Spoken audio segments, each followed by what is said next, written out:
Salut tout le monde, je suis ravi de vous retrouver ce soir pour le débrief de Liège-Bastogne-Liège 2025. Hier, je vous avais promis un duel Evenepoel-Pogačar. Eh bien, la course s'est résumée à un solo du numéro 1 mondial.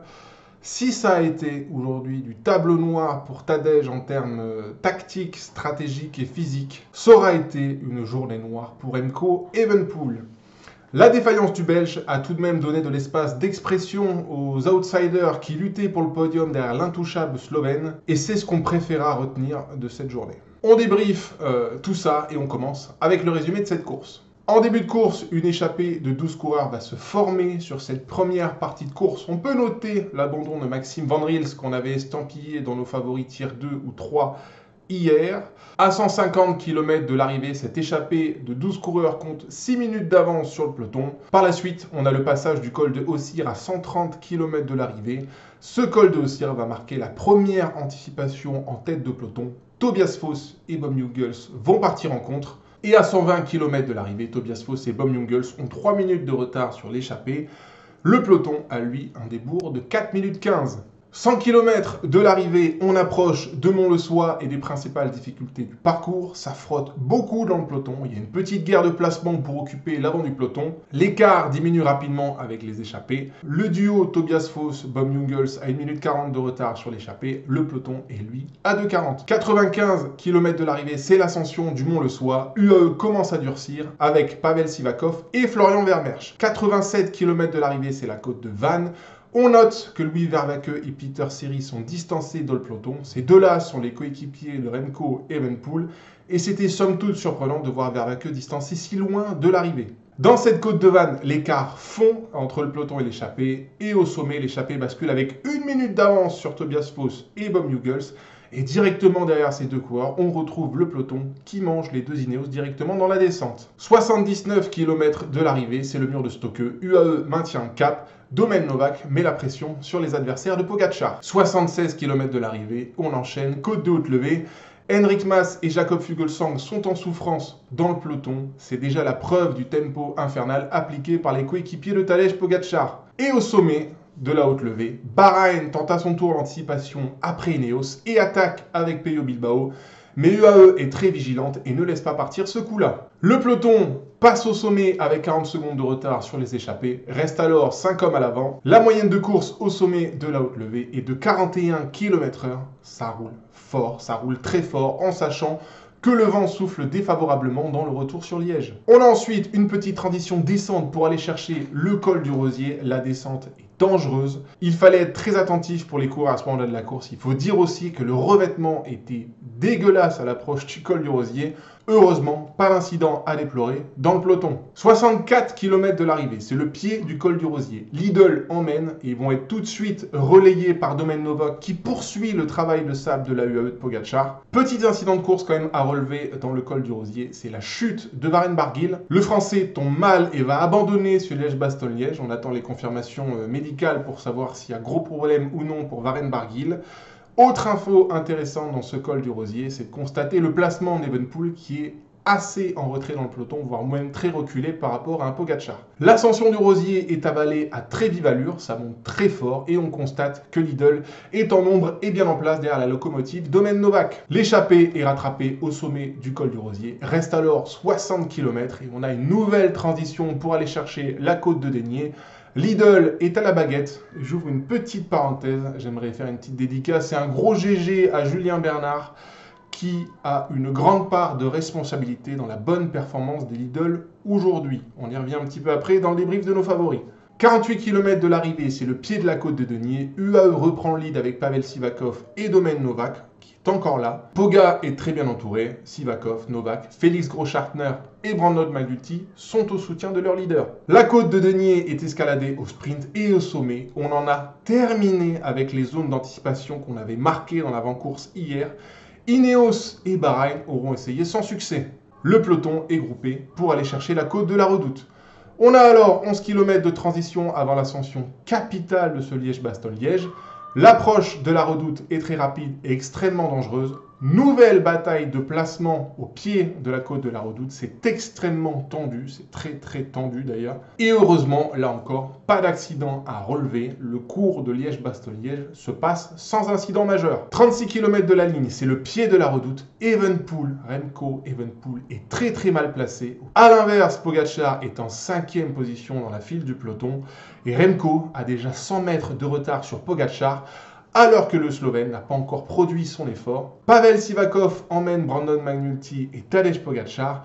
Alaphilippe, Ben-Ili, Tom Pidcock sont super bien placés et à 800 mètres du sommet de la côte de la Redoute. Ce qui devait se produire se produit. Tadej Pogačar accélère. Ce n'est pas explosif, il faut le noter. L'accélération de Pogačar n'est pas un gros bouchon, bien au contraire. C'est au train qu'il va décoller ses adversaires. Et ce qu'on peut constater, c'est que personne ne va seulement essayer de suivre le champion du monde sur son accélération. Evenepoel est lui bloqué au fond de la classe. A l'inverse, Julien Alaphilippe, Giulio Ciccone, Ben-Ili, Tom Pidcock profitent de leur très bon placement pour prendre un coup d'avance sur leur adversaire direct. Pogačar bascule au sommet de la côte de la Redoute avec 10 secondes d'avance sur un compte dans lequel on va retrouver Tom Pidcock, Ben-Ili, Thibaut Nice, Giulio Ciccone, Ben Tullett pour la Visma, Julien Alaphilippe, Louis Barré ou encore Romain Grégoire. Evenepoel va lui basculer dans un 3e groupe, plus loin encore. Et dans le faux plat suivant, on retrouve l'ordre suivant. Pogačar est en tête de course. Derrière, on retrouve Ben-Ili, Tom Pidcock. Un petit écart, Giulio Ciccone, Julien Alaphilippe. Et puis enfin, le groupe Evenepoel / le groupe favori, où aucune poursuite n'est organisée. Ça semble déjà jouer battu derrière l'ogre slovène. 29 km de l'arrivée, la course va en direction de la Côte des Forges. Pogačar a 30 secondes d'avance sur le quatuor Pidcock, Ili, Ciccone, Alaphilippe. Et à 1 minute, on retrouve le groupe Evenepoel. 24 km de l'arrivée, on est au pied de la Côte des Forges. Et au sommet de cette bosse, les écarts grandissent à l'avantage du Slovène. 1 minute sur les 4 rencontres et 1 minute 15 sur le groupe Evenepoel qui voit le retour d'un bon nombre de coureurs. Ça ne peut signifier qu'une chose, on a ralenti l'allure en poursuite de Pogačar. 15 km de la ligne, c'est le pied de la Roche-aux-Faucons. Pogačar a 1 minute 30 d'avance sur ses plus proches rivaux. Evenepoel débranche complètement et se relève dès le pied de la Roche-aux-Faucons. En contre, Ciccone et Ili embrayent. Guillaume Martin et Mauro Schmid tentent de les imiter derrière, mais sans succès. Et au sommet de la Roche-aux-Faucons, ultime difficulté du parcours, Pogačar a un matelas très confortable sur ses adversaires. 1 minute 30 sur Giulio Ciccone et Ben-Ili. Et 1 minute 50 sur le peloton favori. Reste alors 9 km de plongée sur Liège. Dans le peloton, Michael Matthews ramote les Jayco pour entrer sur Ciccone et Ili.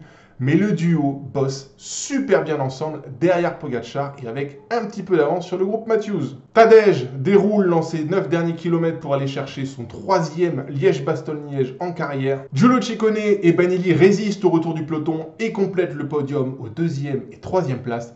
Le peloton est réglé par Simone Velasco d'Astana. Suivent après Thibaut Nice, Andrea Baggioli, Daniel Felipe Martinez, Axel Laurence, Tom Pidcock et Nelson Paoles.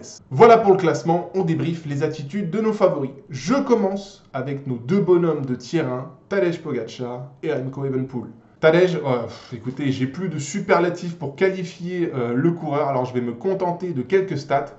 C'est déjà sa 7e victoire de la saison au terme de ce Liège-Bastogne-Liège.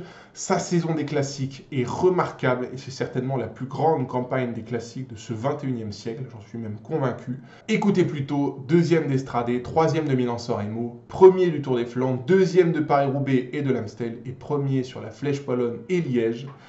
On ajoute à ça que Liège-Bastogne-Liège, c'est son 9e monument en carrière. 4 Tours de Lombardie, 3 Liège-Bastogne-Liège et 2 Tours des Flandres. On note aussi qu'il est sur le podium des 6 derniers monuments courus.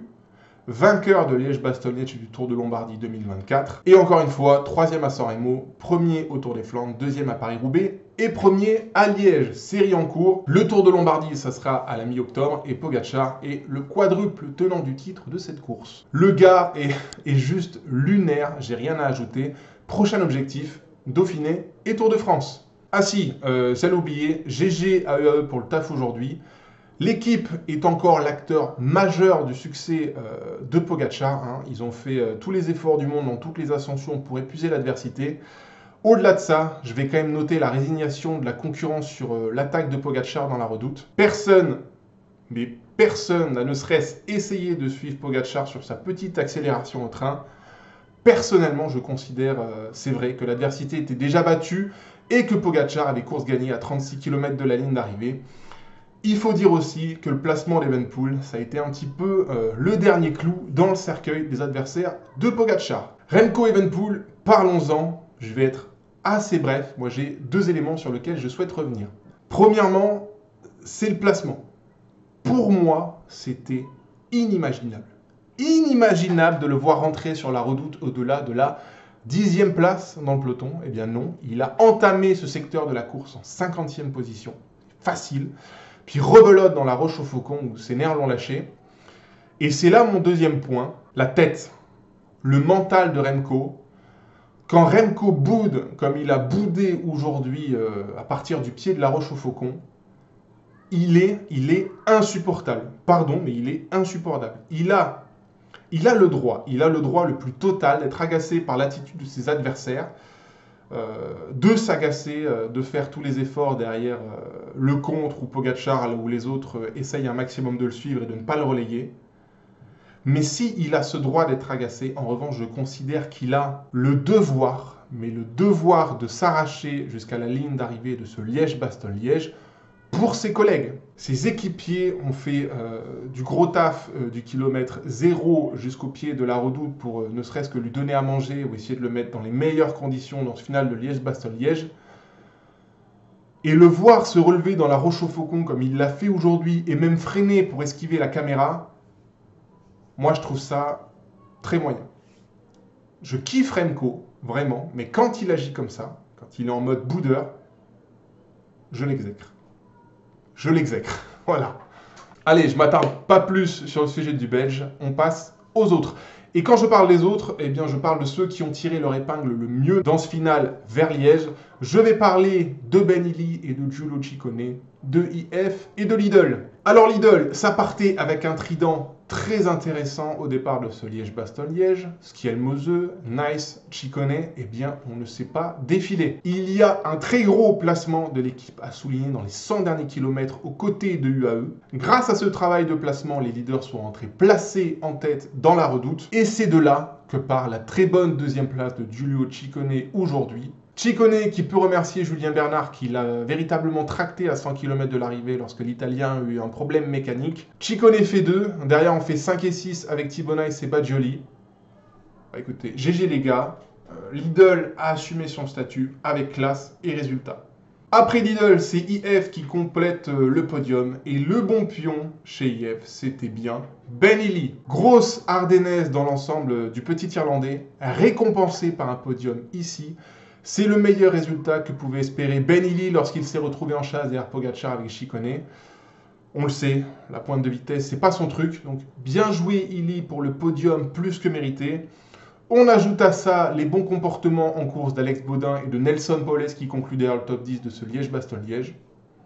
UAE, Lidl et IF, bah écoutez, ce sont les équipes qui s'en sont le mieux sorties sur ce Liège-Bastogne-Liège 2025. Pour le reste de la troupe, chacun est un petit peu à sa place. Côté français, le meilleur résultat de la journée, ça reste Axel Laurence qui fait 8.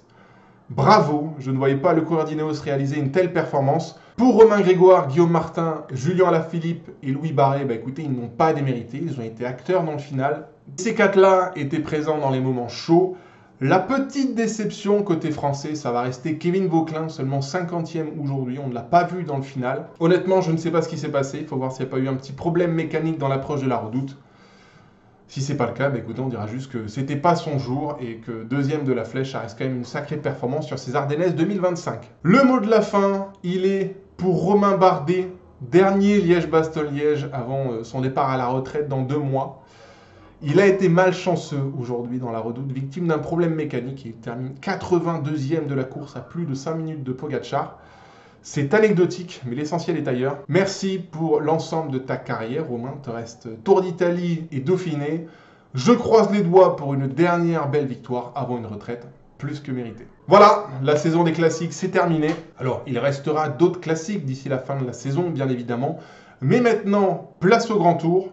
Avant ça, je vous retrouve la semaine prochaine pour 1. Débriefer les classiques où Tadej nous a illuminé de sa présence et 2. Débriefer le Tour de Romandie qui se déroulera de mardi à dimanche et où Remco Evenepoel nous doit une revanche après ce Liège-Bastogne-Liège tronqué de sa part. C'est tout pour moi, bonne fin de week-end, prenez soin de vous et à très vite, bye bye.